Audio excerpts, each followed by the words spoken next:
भरी सभा में लाया गया था उसका वस्त्रहरण नहीं हुआ।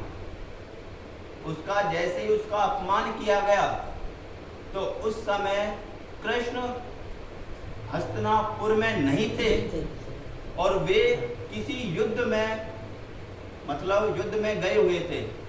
जब वे वहां पर हस्तिनापुर आए और उन्हें पता चला तो उन्होंने कहा कि अगर मैं हस्तिनापुर में होता तो यह अपमान कभी ना होने देता, यह अपमान कभी ना होने देता। तो कभी भी महाभारत में हो चाहे हमारे कितने ही धार्मिक ग्रंथ हो, सब में नारी की महिमा बताई गई है।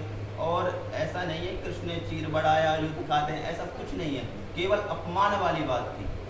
और उन्होंने कहा था अगर मैं होता तो ना तो ये अपमान होने देता और ना ही युधिष्ठिर को जुआ खेलने देता। वह धर्म विरुद्ध कार्य कभी भी नहीं करने देते, क्योंकि इसलिए तो उन्हें धर्म संस्थापक कहा गया है। उस समय भी हमारी ये व्यवस्थाएं बिगड़ी हुई थी, बिगड़ रही थी, धीरे धीरे बिगड़ रही थी, तो वो उनको संजोने में लगे हुए थे, उनको इकट्ठा करने में लगे हुए थे। तब उन्हें लगा कि अब तो ये बहुत ही ज़्यादा सब अपने अपने उससे हट गए हैं, तब उन्होंने महाभारत का युद्ध चुना। नहीं वह नहीं चाहते थे, वो शांति प्रस्ताव लेकर गए थे। बताओ, शांति दूत बनकर गए थे, वो चाहते ही नहीं थे कि युद्ध हो, वो कभी नहीं चाहते थे।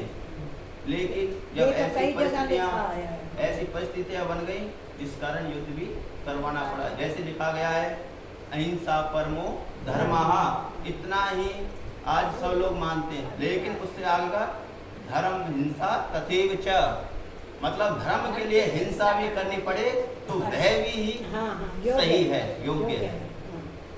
ये महाभारत का ही सूत्र है।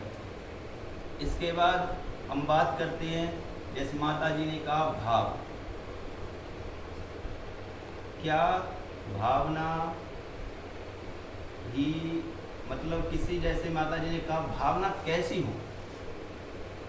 अगर मैं यहाँ पर एक नमक की डली रख देता हूँ और मैं उसमें भावना खोजने लगूँ कि यह मीठे ही हो जाए, चाहे मेरी भावना कितनी ही शुद्ध हो भाई, जो चीज जैसी है वो तो वैसी रहेगी। अब मेरी भावना कितनी शुद्ध हो, मैं तो खूब शुद्धता से काम कर रहा हूँ और मैं सोच रहा हूँ मेरी तो भावना बहुत अच्छी है, किसी की होगी लेकिन वह मिठास नहीं देगी।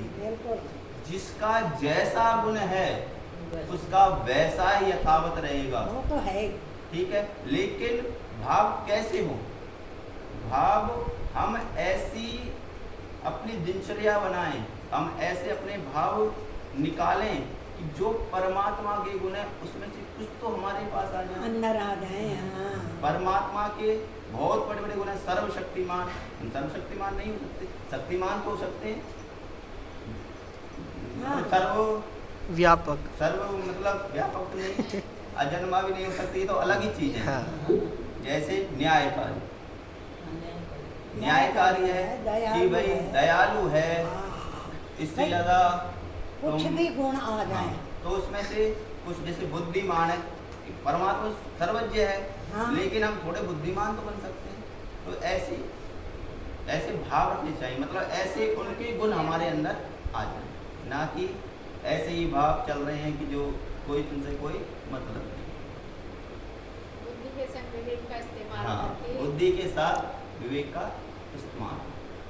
तीसरा अपन ने बात करी थी झूठ की, झूठ बोलना चाहिए नहीं बोलना चाहिए। वेद में कहीं नहीं लिखा कि हमको झूठ बोलना चाहिए। जब अगर ऐसी बात आ जाए तो हमारे धर्म ग्रंथों में लिखा हुआ है कि व्यक्ति को अपनी उन्नति करनी चाहिए, स्वयं की उन्नति करनी चाहिए, समाज की उन्नति करनी चाहिए, परिवार की उन्नति करनी चाहिए, राष्ट्र की उन्नति करनी चाहिए। जब हर जगह हमको ये चीज़ लिखी हुई है तो हम शक्तिमान क्यों ना बने, हम इतने दुर्बल क्यों रहें कि कसाई भी हमको आके ललकारे, वो भी कहे कि हम झूठ बोले उसके आगे। अरे हम अपनी शक्ति बढ़ाओ, हमें थोड़ा पौरुष बढ़ाओ। वो भी हमसे कहाँ पे, अरे कहाँ जा रहा है। एक समय था जब ये देश आर्यवर्त था, तब यहाँ पर ऐसे संविधान और ऐसे शपथ नहीं होते होया करती थी। उस समय यहाँ का कोई भी व्यक्ति होता था, उसकी अगर उससे गवाही ली जाती थी, उसको ही सत्य मान लिया जाता था। क्यों? कहा जाता था ये तो आर्य है, ये कभी झूठ ही नहीं बोलता, ये कभी जीवन में झूठ ही नहीं बोलता, जो बोलेगा वह सत्य ही बोलेगा। ऐसा था। और एक आज हम ऐसी बात कर रहे हैं, ये हम झूठ बोलने की बात कर रहे हैं। कहीं पर भी नहीं लिखा, हर जगह लिखा सत्यम वदा प्रिय वद, सत्य बोलो, प्रिय बोलो।